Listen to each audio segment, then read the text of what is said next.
আসসালামু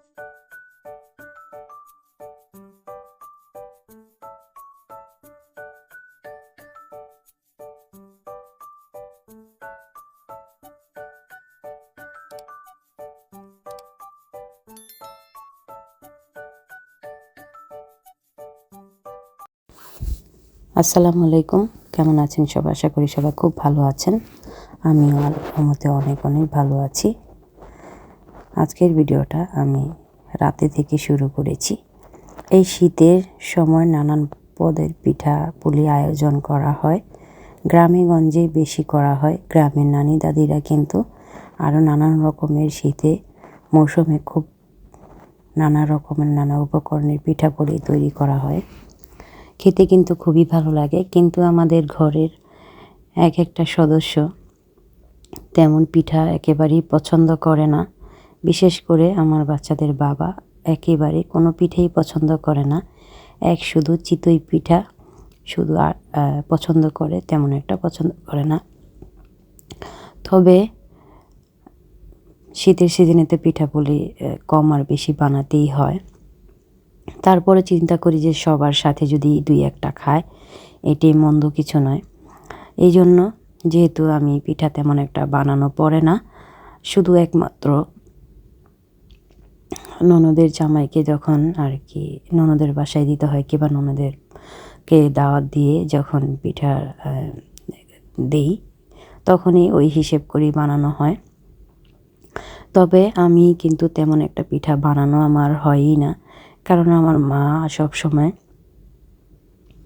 বাসা থেকে সব পদের পিঠাই পাঠায় বানিয়ে। আমি শুধু একটু পিঠা পছন্দ করি, সব পদের পিঠা।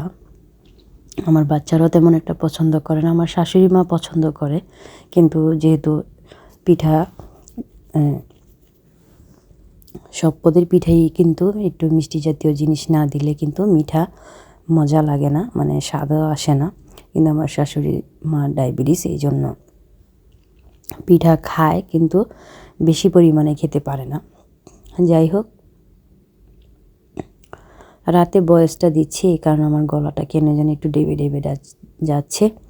বয়েসটা হয়তোবা একটুখানি খারাপ আসতে পারে, প্লিজ একটু ইগনোর করবেন। তবে এই পিঠাটা, এই তেলের পিঠা, আমাদের এখানে তেলের পিঠা বলে কিংবা আন্তাসা পিঠা বলে কিংবা মালপা পিঠা বলে, জানি না, এক এক জায়গায় এক এক পিঠেই বলে। তবে আমাদের এখানে তেলের পিঠা কিংবা আন্তাসা পিঠা বলে। এই পিঠাটা আমার মেয়ে আবার একটু পছন্দ করে, ভাপা পিঠা, আর এই পিঠাটা পছন্দ করে।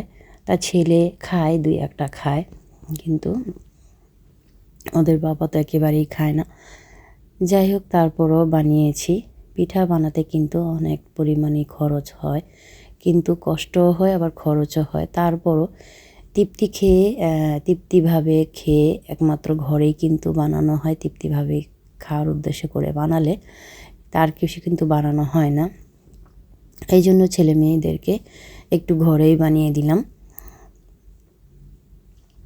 খরচ হয় হোক, কিন্তু এখন বাজার থেকে বর্তমানে পিঠা কিনতে গেলে অনেকটাই দাম পড়ে যায়। তবে চেষ্টা করি যে কিনে খাওয়াতে এত তৃপ্তি হয় না, কিন্তু বানিয়ে খেলে একটু তৃপ্তি হয়।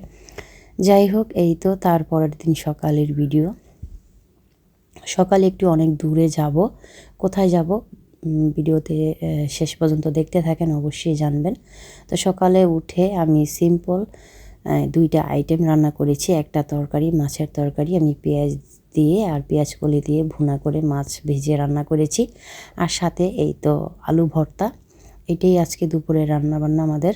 তো সকালে আমি উঠে পড়েছি, উঠে রাতে যেই পিঠা বানিয়েছিলাম ওই পিঠাই নাস্তা খেয়েছি। ওই পিঠাটা কিন্তু রাতে বানালে সকালে খেলে কিন্তু ভালো লাগে, মানে একটু বাসি পিঠা খেলে ভালো লাগে। ভাপা পিঠা, আন্তাসা পিঠা, এগুলো কিন্তু একটু বাসি পিঠাই মজা, খেতে ভালো লাগে, শক্ত শক্ত লাগে। তো এই জন্য আমি পিঠা রাতেই বানিয়েছি, যাতে সকালের নাস্তা হিসেবে খাওয়া যায়। আমি পিঠাপুলি বানালে রাতে বানাই, যাতে সকালের নাস্তা রুটি আর বানানো না লাগে, সকালে পিঠা দিয়েই নাস্তা হয়ে যাবে, যাতে আমার রুটি বানানো না লাগে। তারপরে ক্যামেরাতে আমি পিঠাই খেয়ে নিয়েছি। তারপর খেয়ে আর চটজলদি, যেহেতু অনেক দূরে যাব, এই জন্য সকাল সকালই রান্না বসিয়ে দিয়েছি। মাছটা রান্না হয়ে গেছে, এখন ভর্তাটা বানিয়ে নিচ্ছি। আলু ভর্তা কে কে পছন্দ করেন অবশ্যই কমেন্টে জানাবেন। পিঠা কে কে পছন্দ করেন অবশ্যই জানাবেন। কে কি কোন জেলায় এই পিঠার নাম কীরকম বলেন সেটাও জানিয়েন। যাই হোক, আজকের ভিডিওটা যদি কোনো অংশে ভালো লাগে যায় অবশ্যই লাইক দিয়ে পুরো ভিডিওটা ওয়াচ করবেন। আর যদি ভালো লেগে যায় এই ধরনের লাইফস্টাইল ব্লগ ভিডিও দেখতে অবশ্যই আমার চ্যানেলটা সাবস্ক্রাইব করে আমার পরিবারের পাশে থেকে যাবেন। তারপরে এই তো দেখলেন চটজলদি রান্নাবান্না শেষ করে খাওয়া দাওয়া করে কিন্তু আমি রওনা দিয়েছি। কোথায় যাচ্ছি কেন যাচ্ছি সেটা ভিডিওতে থাকেন, বলতে যাচ্ছি। এই তো আমি যাচ্ছি ঢাকা নিউ মার্কেটে। ওখান থেকে একটা জামা কিনে এনেছিলাম গত 2 দিন আগে, তখন মেয়ে যায়নি, ওকে যেতে বলেছিলাম কিন্তু সে যায়নি। সে না গিয়ে এখন যেহেতু আমার পছন্দ মতো এনেছি, কিন্তু তার পছন্দ হয়েছে, কিন্তু যখন দেখেছি জামাটা পরে জামাটা আর মনের মতো হচ্ছে না, সেজন্য জামাটা আবার চেঞ্জ করে নিয়ে আসলাম। তারপর ওখানে নিয়ে গিয়েছিলাম ওদিন, তাই মেয়েকে নিয়ে গিয়েছিলাম, আরও টাকা ভরে জামাটা তার চয়েস মতন করে জামাটা নিয়ে এসেছি। এই জন্য আবার এত দূরে যাওয়া। যাই হোক, এই তো জামাটা দেখছেন, কেমন হয়েছে জামাটা অবশ্যই জানাবেন।